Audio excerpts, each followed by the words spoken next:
Hi, everybody, and welcome to the show. I'm your host, Jack Canfield, and my guest today is Max James. And Max is an international best-selling author of the book called The Harder I Fall, The Higher I Bounce. And one of Max's messages is failure is never final, and it's all about grit, which Max is going to be talking to us about today. Welcome, Max. Thanks, Jack. Good to be with you again. Yeah, it's good to have you back again. Now, you were a very successful serial entrepreneur. You're well off. You're 80 years old. You love to play golf, and you're pretty much retired. So let's just begin by talking about why you decided to write this book. Well, I'm kind of a storyteller, and I know you and I share our respect for Mark Twain, one of the greatest storytellers of all. So I used to tell all these stories about this very varied career that I have had, entrepreneurial career, from being shot down in Vietnam and working for the world's richest man and on and on and on, all those stories are in the book. So people would say, doggone, Max, you ought to write a book, since I would tell these stories. And finally, I said, I retired. Maybe it's time to write the book. And then the question becomes, why would you want to? I've had so many failures in my entrepreneurial career and other parts of my life that I thought if I could tell these stories about the failures in a humorous way, because I learned a long time ago that two things to doing something successful. Number one, you have to tell your story in an entertaining way. And secondly, somewhere in the story, there's got to be a call to action. And the call to action in my stories were, you don't have to make the mistakes that I did. Why don't I talk about in each story what I should have done that I didn't, or I did do that I shouldn't have, or what I learned. And so in each of the humorous, I hope, entertaining stories, there's a principle that I try to point out that hopefully will help other people, particularly entrepreneurs, Jack. But you have said to me, and I appreciate it, that you thought there were enough life lessons in my career that maybe they would benefit not just entrepreneurs, but maybe some other people too. So that's why I wrote it. Yeah, my next question, I think you just answered. So I'm going to ask you another question. Okay. You said you worked for the world's richest man. Right. Tell us a little about that. You said the story's in the book.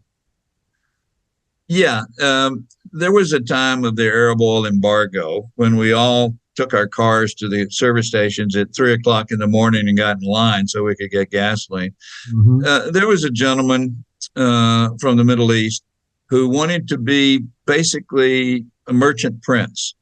He wanted to take all of the money that his country and the countries in the Middle East were making and bring that money back to the United States, and in exchange for things that would improve those countries, education, hospitals, housing.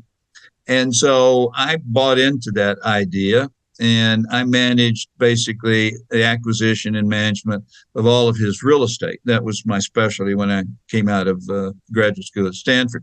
And so that was the merchant prince idea. We're going to make a lot of money. Let's take the money from the princes and all the folks in the Middle East and bring it back to the United States and buy into things like hospitals and agriculture, for example, was a big one that we participate in. So I got to participate in that. And for an old Tennessee farm boy, son of a sharecropper, man, I got to tell you, Jack, it was tall cotton. We flew around in his 737, and he had a yacht that was 1 foot bigger than Onassis. And so I participated in all of that. And then one day I had an epiphany and said, you know what, it's probably costing more per day to operate this yacht of his than I'm being paid in a year. I've lost my perspective.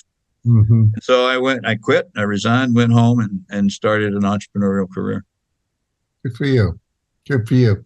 Now, I want people to buy your book and read it. And I mean that seriously. Thank you very much. So in support of that, I think one of the best ways to convince people they should is to have you share a couple more stories. And if there's a takeaway, like you said, you like people to take a call to action at the end of the story. So share one or two more with us, if you would.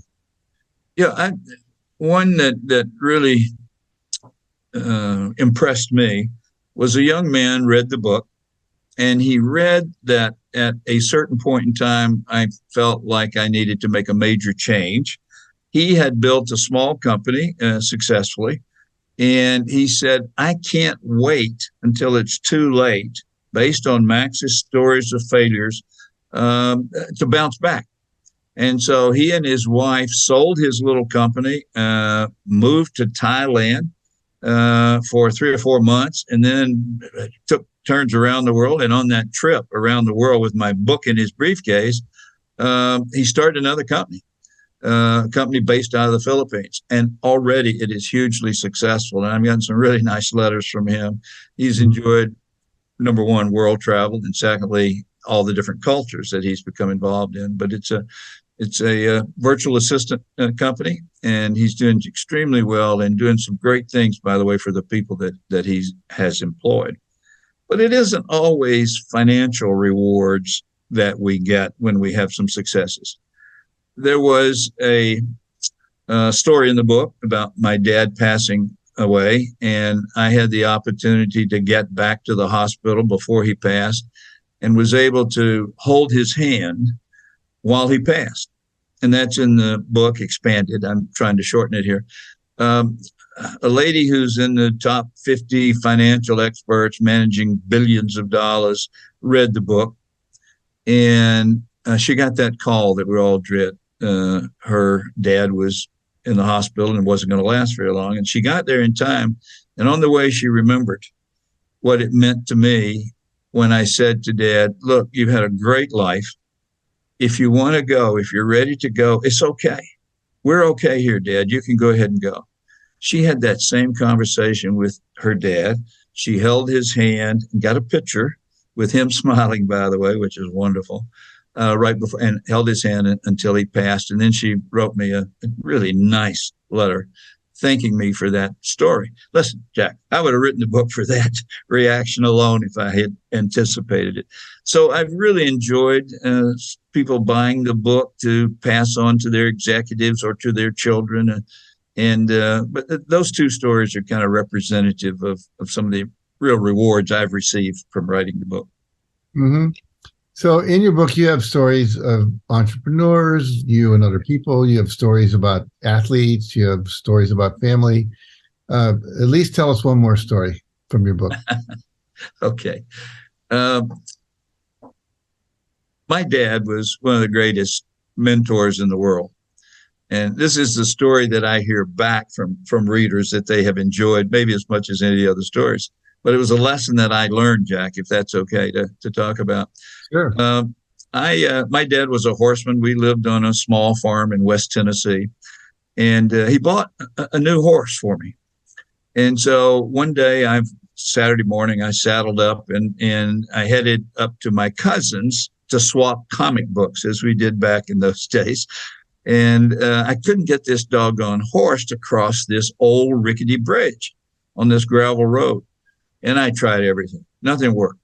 So I said, well, I'll just go home. And I said, I hope my dad's not there right now, because if he finds out that I let this horse beat me, I'm going to probably be on the wrong end of that switch.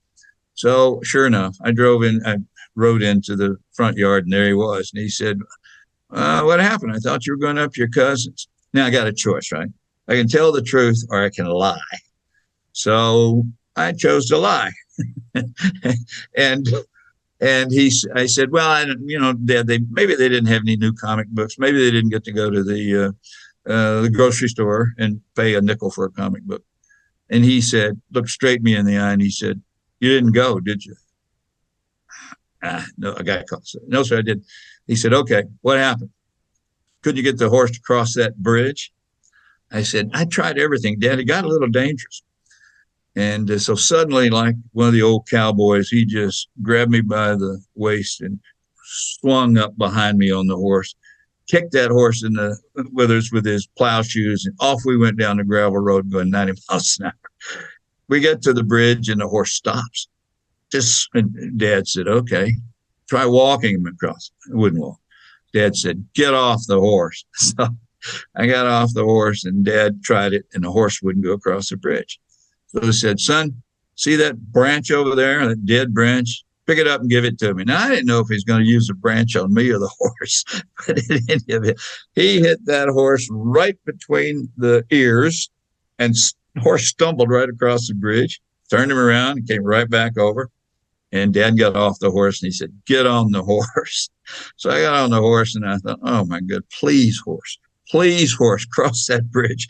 If you don't, I'm just going to take that branch to one or both of us again." So the horse started to cross the bridge. Now I got the branch and I'm waving it up next to the horse's eyes so the horse can see that I got the thing. Horse's ears are laying flat back like on a jack. Went across the bridge. Man, the sweat was pouring off me.